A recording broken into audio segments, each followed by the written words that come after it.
With that, we're now going to probably touch upon the key success of why OpenLAN has been so successful. And that's the reason because we have great ODMs that are actually creating devices for the community. And we'll get Alan on here to introduce the panelists. So let's get everybody on the stage now.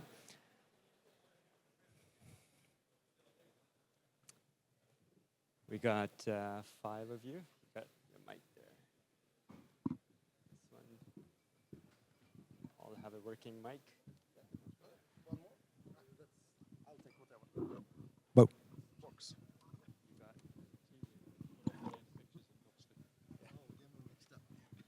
Hi, everyone. Thank you for your time. Welcome to the panel.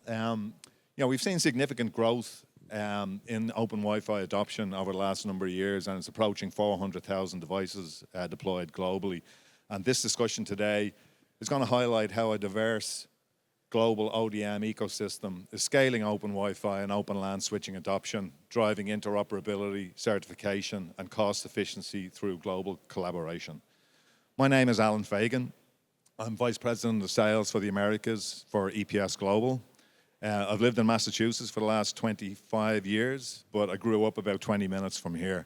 EPS Global is a distributor that specializes in open networking solutions. So we work with the best in breed of hardware providers, software providers, and put them together to make solutions for our customers. We're headquartered here in Dublin, and we have 28 global locations. I'm happy to be joined by a distinguished panel here today, and I'll allow each of the guys to introduce themselves. So starting with you, Alexander.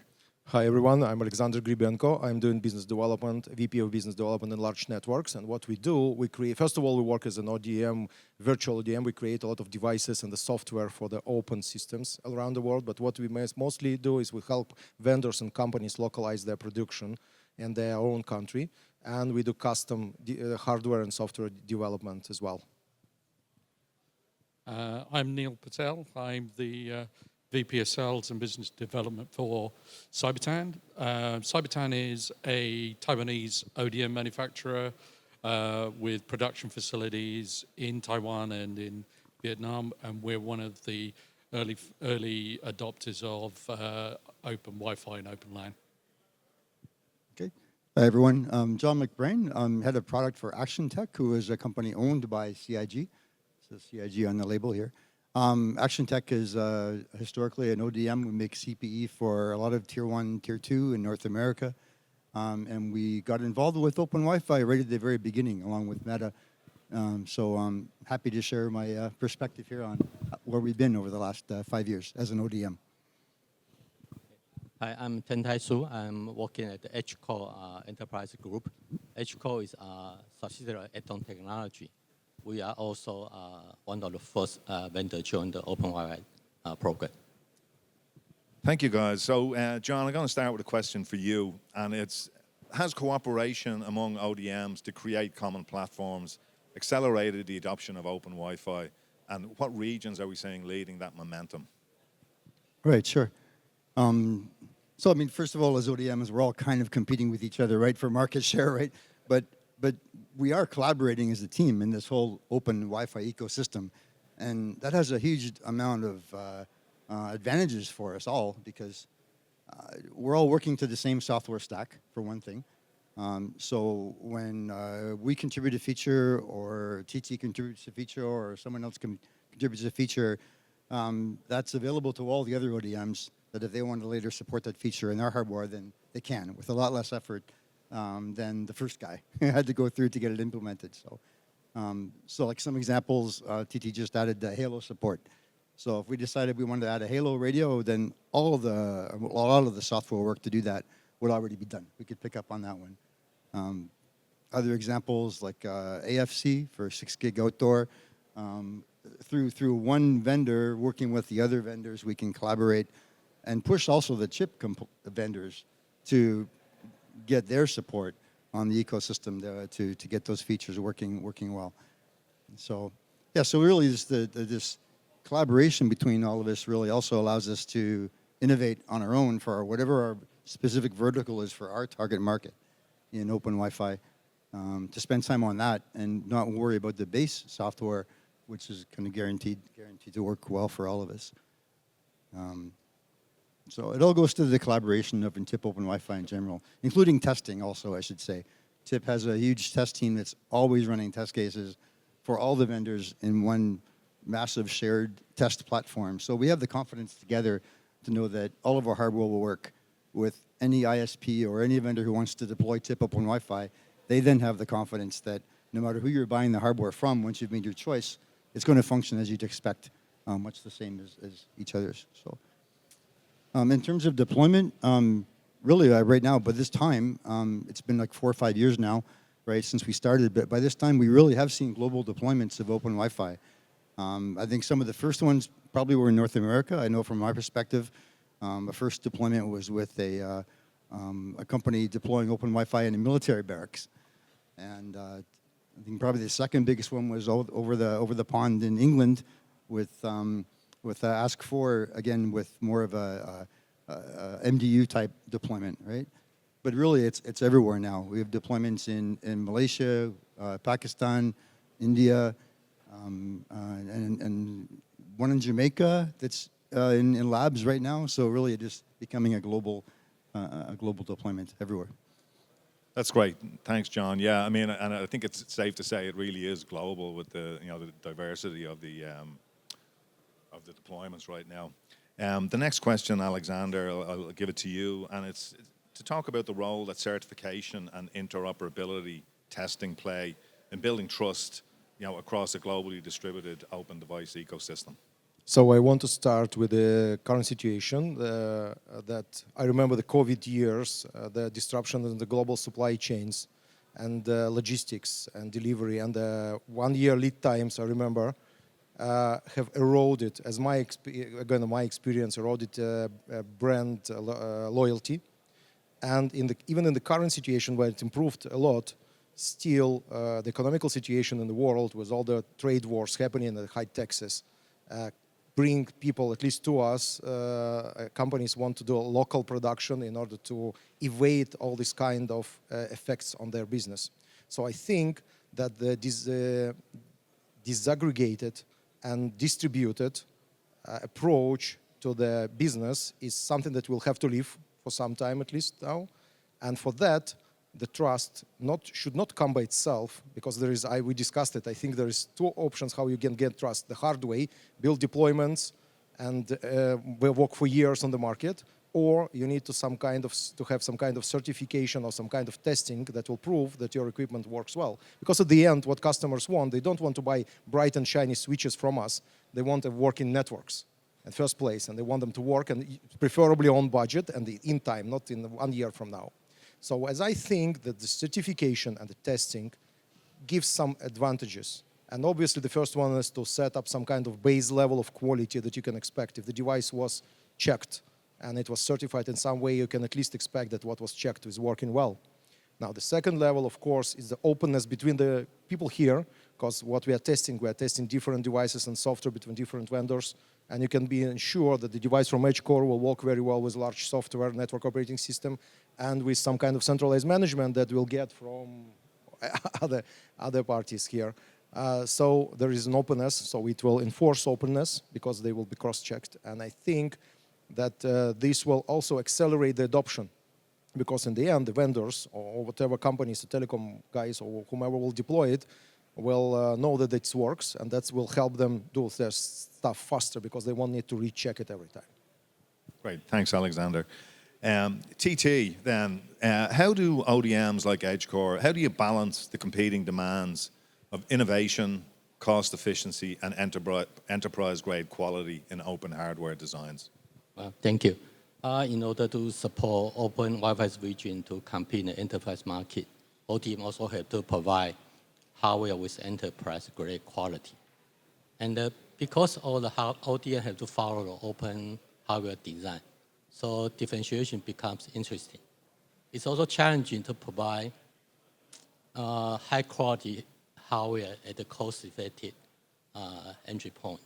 So we find that one of the solutions is to broaden the adoption of open Wi-Fi. The recent development of open Wi-Fi now make the solution become more complete. For example, with adding of the OpenLAN switch, all those, then we see customer adoption go up because now they can manage wireless and Wi-Fi under the same cloud controller. Also, we also find that with building additional hardware, for example, IoT chip into the AP, it will enable our customer through OpenWi to enable more other value-added service. This also will increase the adoption. So we hope through this broad adoption, we can provide more cost-effective Open Wi-Fi hardware. Okay, thanks, TT. Neil, Alexander mentioned earlier like some supply chain challenges, particularly around COVID. I want to expand on that just a little bit. Yeah, and to talk about the ways that open device ecosystems can help operators reduce supply chain dependency and increase resilience. Okay, so I think the first thing the operators have learned, especially during COVID, is how fragile their supply systems, supply chains have been. Not just because of production facilities, but also delivery schedules that are gone because, I mean, we had, to use an analogy, we had one of these boats that was on its way from Taiwan that sank in the middle and suddenly we lost 6 months worth of stock. So that had to be reproduced. Everybody's in the production. We had to go to the back of the queue. So these things are always very difficult to plan. Open Wi-Fi, Open LAN provides a mechanism whereby if you can actually go to what a true multi-vendor solution. You can pick the best of breeds from not a single vendor, but multiple vendors. You can be confident that when they are deployed, they work. This is controlled by the software that is, again, designed to work with all the vendors.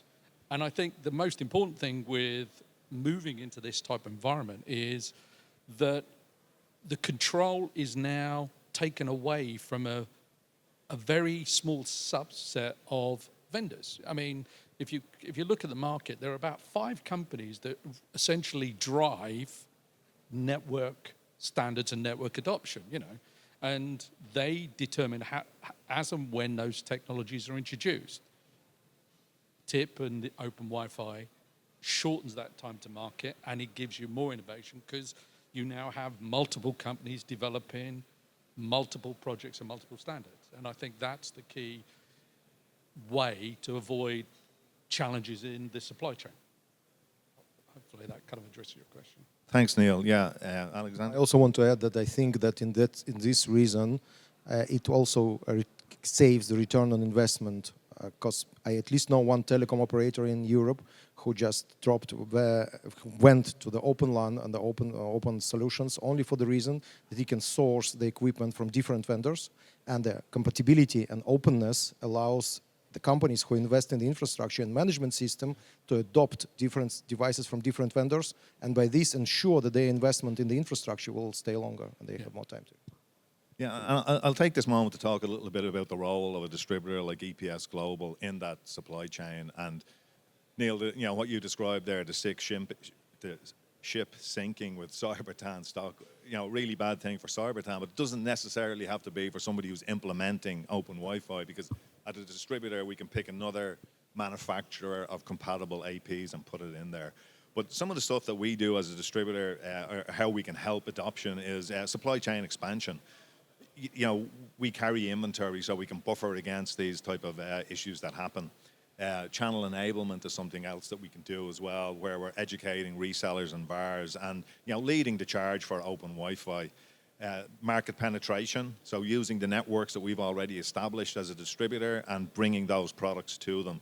And the last one is probably the most important, it's commercialization support. And what I mean by that is our ability to put together open Wi-Fi solutions. So rather than the VAR or the system integrator or the end customer buying a discrete AP and then software from somewhere else, we have an ability to put that together and make a product from it. So take the software controller, take the hardware, put it together, put it with the accessories and ship it to the customers.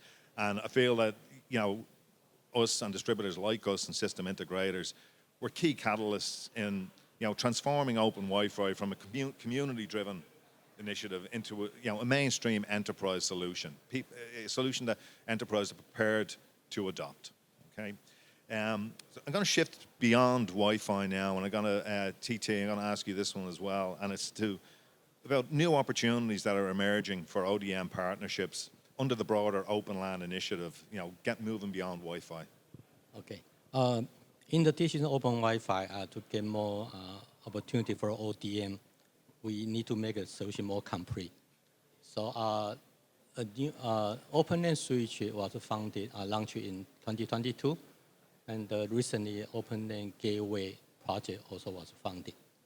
So this complete the end-to-end solution from cloud to edge gateway to POE3 to AP.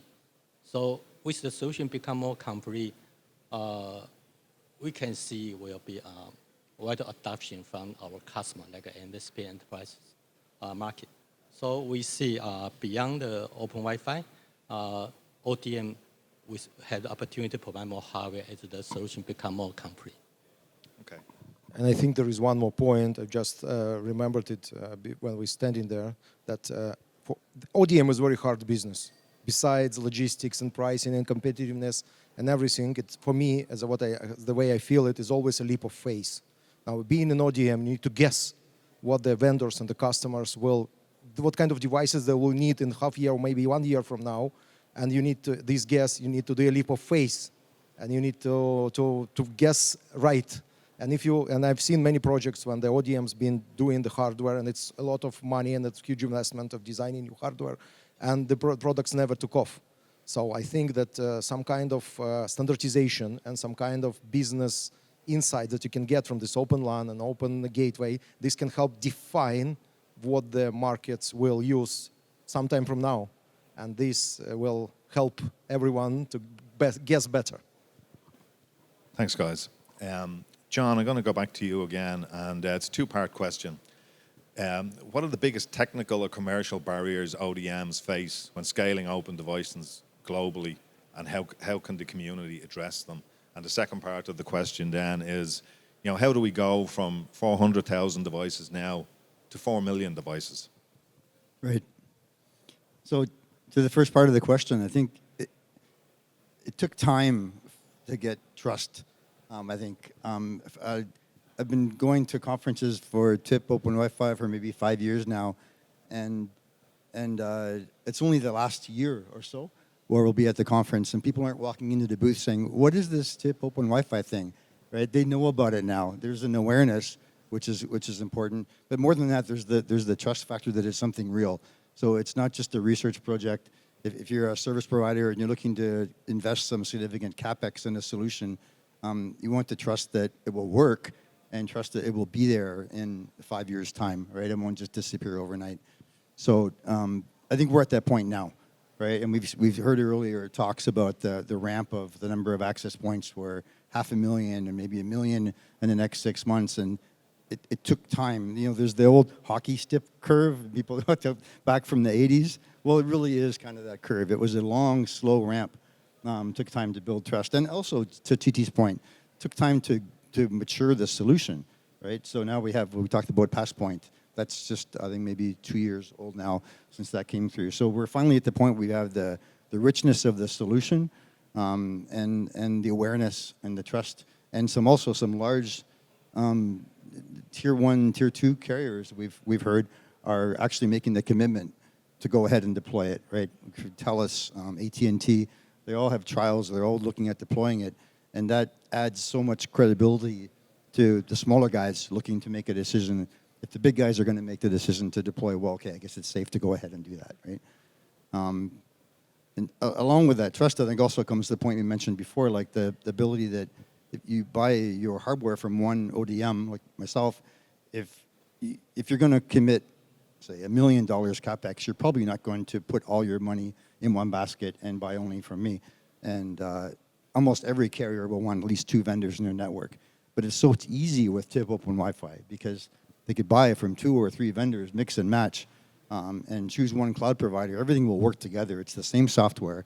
It's all tested together through automated test cases all the time. You have the confidence that you can do that, You can switch vendors. You're not worried about a vendor exiting the business.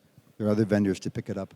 And the same thing for the cloud side as well, right? You're not locked into one cloud vendor. You can build your own, or you can buy it from cloud vendor A or B. So I think all those things help to build the confidence and maturity, along with the maturity of the product. In terms of scale, so like I say, if we get to 1 million next year, that's fantastic. Getting to 4 million, I think, is just probably easier, a lot easier than to get to 4 million. The first million's always the The hardest, first right? million's always the hardest, yeah. Exactly. So, but we got there because of the 5 years of cumulative investment from everyone in the community, not just the ODMs building the hardware, but the ODMs contributing to the stack, and the cloud vendors contributing, and all the other adjacent people contributing to the stack to its maturity level, where security is there right now. Earlier talks, we talked about a major revamp to the security mechanism in Open Wi-Fi. We spent most of this year actually as a community getting to GA basically, and getting to scale to 4 million. You want to have a secure solution. You want to make sure that again that it's going to hold together and be reliable. So. Yeah, I think it all comes back to the same thing. It's just it took a bit of time, but now we finally, I think, rounded the corner and we're ready for prime time. That's great. Thanks, John. Neil, what lessons from the Open Wi-Fi journey can be applied to other domains within OpenLAN, such as switches or gateways? So I think Jack mentioned it, John's mentioned it. We know that there are gateways. Switch expansion has obviously created opportunities. The key learning point from that has been actually the disaggregation of the hardware and the software. Being able to have multiple vendors developing hardware and a software stack that can then seamlessly in inverted commas, but can sit on each one of the hardware vendors so that you have choice. That's one element. The other key element that takes away from this has been something that wasn't there when open source first came about. If you talk about the software stack, going back to when Linux, when the operating systems were released, everybody's releasing OSs, but then you had to go to the community and somebody in the community had to actually take it on board and try to repair it. Here, we actually have a community lab that's doing the verification, introducing the compatibility, rubber stamping that this stuff is going to work. And I think that's been the key takeaway. And then anything that does slip through, you have a broad community of ODMs, software developers that are there to address the issues that are brought to market. So there should be a lot more confidence, and I think those original 5 years that came about, I think have accelerated the time to market for these newer technologies. I think that's been the key takeaway from my perspective anyway. Great. Thanks, Neil. So we're going to wrap up with a final question, and it's for TT, and it's looking ahead, right? So we're forward-looking. What's the one breakthrough, technical, regulatory, or ecosystem-driven, that could unlock the next wave of global open device adoption? Okay, I think so. To broaden the adoption, the OpenWi need to get the trust from the industry. So as OpenWi continue to deliver new solution to complete the end-to-end, for example, from cloud control, edge gateway, to pure switch, to AP, now it's become a complete networking infrastructure. It will make the full network automation become possible. With this, then you will be ready for adding more other devices, for example, IoT device. Now we have a fully automated solution with open source. Then with all the devices with built-in IoT capability, it's very natural in the next step we will be able to include the IoT ecosystem into the OpenWi solution. Thank you, TT. That wraps it up, guys. And I just want to thank everyone on the panel. And I think it's a true example of collaboration between the ODMs. So great job, everyone. Thank you. Thank you. Let's open it up for questions. We have some time for questions. All right. Okay, thank you. Right. All right, I'm going to just summarize. So you heard 5 years in the making. We're now ready for production and scale. It's operations oriented. You've seen ODMs, we continue to expand. We continue to get new SKUs. We've got switching, we've got Wi-Fi, we now have gateway. So the only thing I can conclude with is get involved. This is your community. We've got community blueprints to get your ideas into production. And all we're asking for is get involved. So we'll see you, and thank you so much to everybody here.